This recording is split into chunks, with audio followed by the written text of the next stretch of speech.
Jai Shri Ram. This is a small talk on Dhirubai Ambani ji.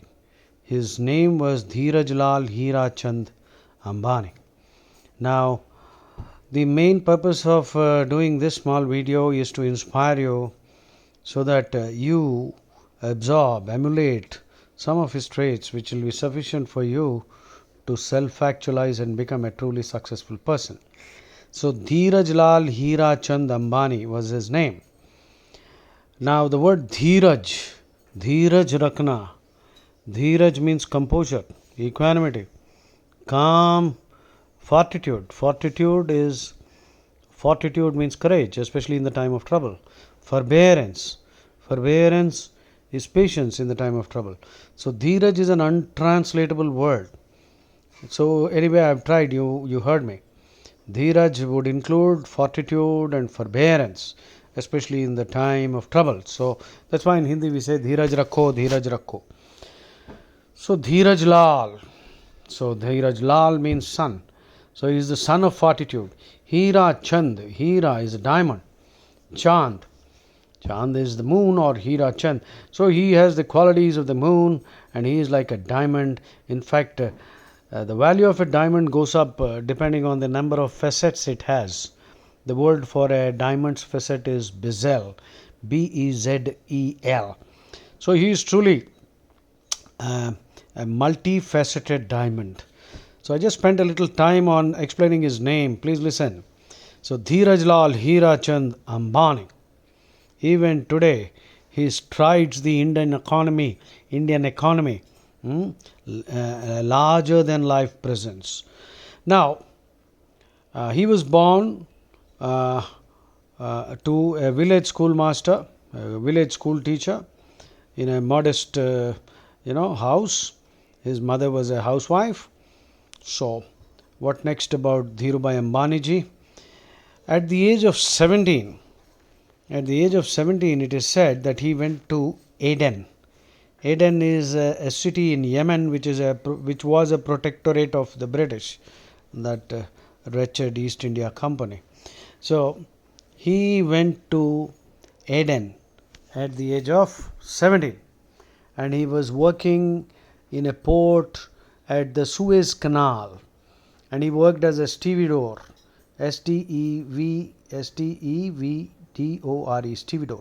Stevedore is a porter, like a coolie in a railway station, in a shipyard.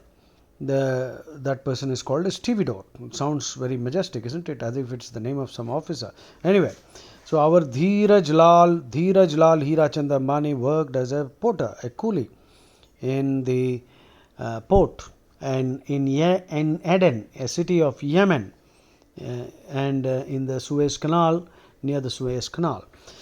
It appears that he used to meet people from different countries because so many ships used to arrive. And I believe he had a difficulty conversing with all of them because the French, Italian, German, English, British, Patani, all kinds of people used to come. So I read his biographies, a couple of them, in which I learnt that he, in order to be able to converse with them, he bought books on how to learn these languages. And I believe he knows more than 6 or 7 languages, international languages. So he started conversing with them. And he learnt many things after conversing with all these people.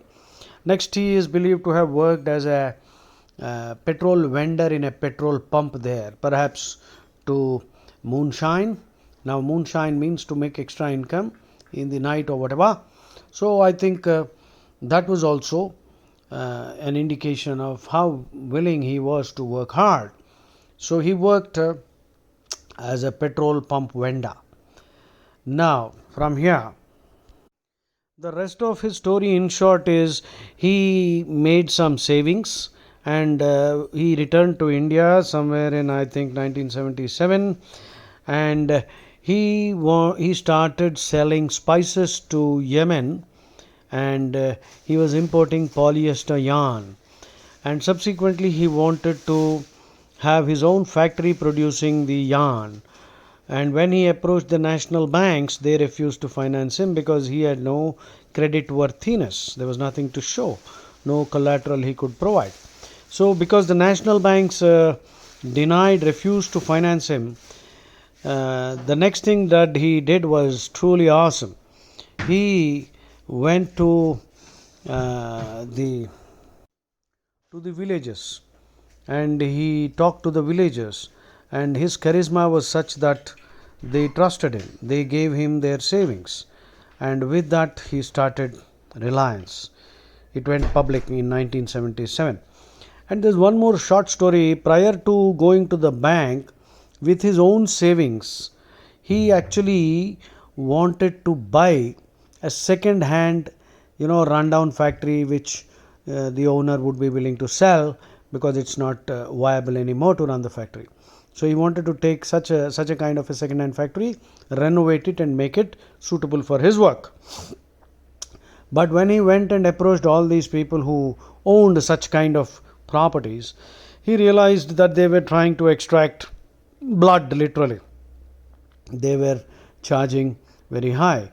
And this is an interesting dimension of human nature which he realized, that even when we want to get rid of something we don't need, we want to extract a very high price. We will not easily get rid of it. And I believe Dhirubai Ambani took a great decision, a momentous decision which inspired me a lot. I believe Dhirubai Ambani decided that he will never ever take or buy anything second hand. It is like Bhishmacharya taking the Bhishma Pratigna in Mahabharata. Yeah? If you ponder on this, you will understand why I compared it to Bhishma Shapadam.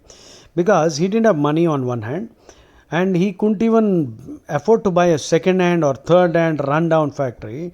But then, seeing what has happened and the unwillingness of people to part with their useless property, made him take this momentous decision in life. He swore to himself that he will never buy anything second hand. And I too realized that, wow, that is the spirit of a great man. So I too decided I will never buy any second hand, pre-owned car. Whatever may be necessary, I will work hard, accumulate the money required, but buy everything first hand. And then this philosophy spilled over into several facets of my life. Even when it comes to religion, I believe we all should have a first hand religion. Why should I depend on a second hand religion which has come through some prophet, some saint, or some messiah, or some Baba? So I have a first hand religion, nothing second hand in my life. Even in your marriage, nobody would want a second hand wife or a second hand husband, isn't it? Would you want to have anything second hand if you can afford to buy first hand? No. No human would say he would be happy with a second hand one when he can afford the first hand. Why not about religion? Dhirubai inspired me to think like this. So now I have a direct hotline with God. I converse with God, and Krishna inspires me, intuits me, gives me intuitions and epiphanies, and I understand life better. So I encourage every human being to have a first hand religion. Don't depend on anything second hand. Right? So, well, I'll leave it there. So that is about an unknown facet of his life. He took that great decision never to buy anything second hand. So from then on, he went to the banks, the bank refused, so he went to the people, he delivered talks, he got everyone to get into a stadium. If you see the movie Guru, you will understand what I'm saying. So he talked, and his charisma was such that people, poor people, low income, middle class people whose hard earned savings, they parted with that because they had such confidence, and he never let them down. Investor confidence was always his strength.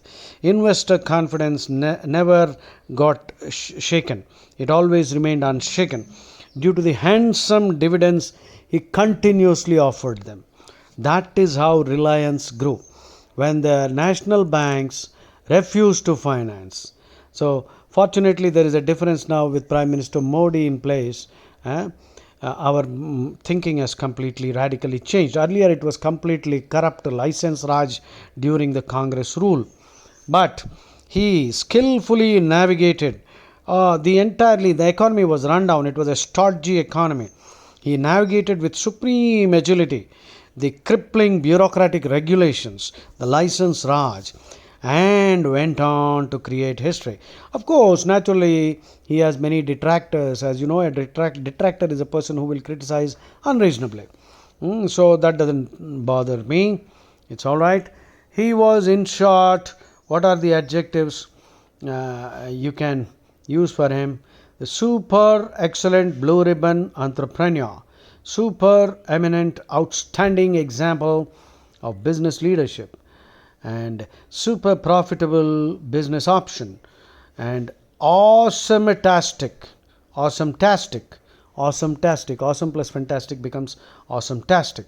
He was an unstoppable juggernaut. And once he was asked, did you, sir, read the Bhagavad Gita? He said, I lived the Bhagavad Gita. And I fully agree with him. He lived the Bhagavad Gita, as he himself said when he was asked if he had read the Gita. So, in one line, he lived the Bhagavad Gita.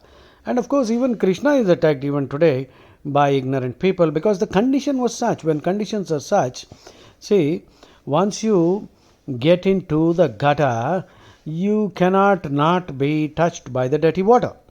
So it's easy to criticize him. Now, how has he contributed to the growth of India?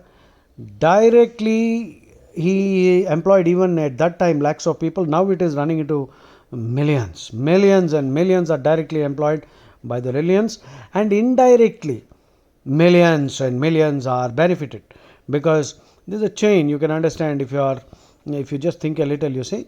So entire families, crores and crores of families are supported. The children go to school. All this is because of one man, Dhirubai Ambani, directly employing millions, indirectly employing tens of millions, supporting millions and millions of families, and perhaps billions. And the multiplier effect on the economy, that's another thing you must understand. See, there is always a multiplier effect. I don't want to dilate on that now. I leave it to you. And he introduced the average investor in India to the stock market. The average investor in India was now able to understand how to invest in the stock market, and that gave a big boost to Indian economy. So don't you think that's an awesome contribution? And of course, today he fathered two sons, and fortunately for him, his elder son Mukesh Ambani. Today, he is another juggernaut, unstoppable, providing jobs and stimulating the economy. Now you have Geo mobile connectivity.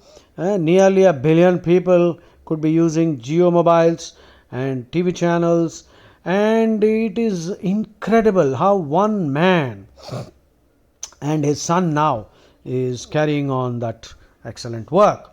So what are the words I can think of when I describe him? I'll just run through. I made a few jottings here and there. Super excellent, blue ribbon entrepreneur. Bonnie means very fair and attractive. A crackerjack entrepreneur. Fantabulous demarches strategies to deal with the corrupt bureaucratic system.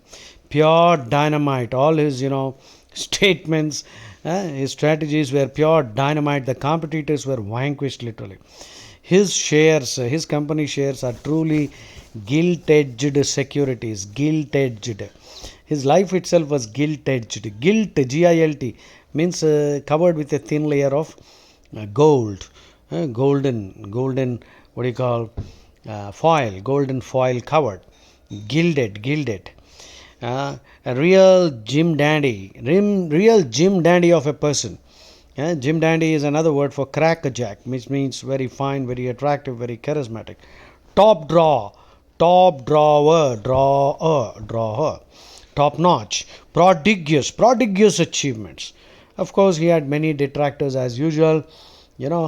Nobody likes a person who is overly successful. Okay. So finally, how can an Aam Aadmi achieve iconic status by sheer determination and spirit of enterprise? That is what I learned from him. How? Even if we are all Aam Aadmis, yes, I am an Aam Aadmi, an ordinary man here, but when I look at Dhiru Ambani, I am reminded of Vishwarupa Sandarshana Yoga, 11th chapter of Bhagavad Gita, when Krishna describes his Vishwarupam to Arjuna. And Dhirubai, in my opinion, he is the Vishwarupam of the Aam Admi. An Aam Admi can grow into a Vishwarupam. How can an Aam Admi achieve iconic status? By sheer determination and spirit of enterprise. That is what Dhirubai Ambani teaches us. The ability to dream big and translate it into reality by dint of diligence and tenacity. Never giving up. Never say die. No giving up. So, these are all what I learned. In sum, the Indian entrepreneur who inspired me the most is Dheeraj Lal Hirachand Ambani, Dhirubai Ambani. And another question I'm supposed to answer is, what does he do? I do not know why this question was asked. Well, he doesn't do anything as of now, but he does everything again. I leave it to your imagination. What he did, I already told you. Some people like Dhirubai Ambani are immortals. They never die. They never die. They continue to rule our lives. Almost, so many things today are the gifts that Dhirubai Ambani left for us all Indians. And soon, of course, right now Mukesh Ambani is acquiring companies worldwide. So Dhirubai Ambani will not be limited only to India. He will touch everyone's life worldwide. And his biography someday should be taught to school kids to inspire them into becoming such great statesman. I would call him a statesman. A statesman is the highest kind of leadership, where the concern for the welfare of mankind is uppermost. You may disagree with me, but I don't really care, because I have Dhirubai'd myself. Jai Shri Ram.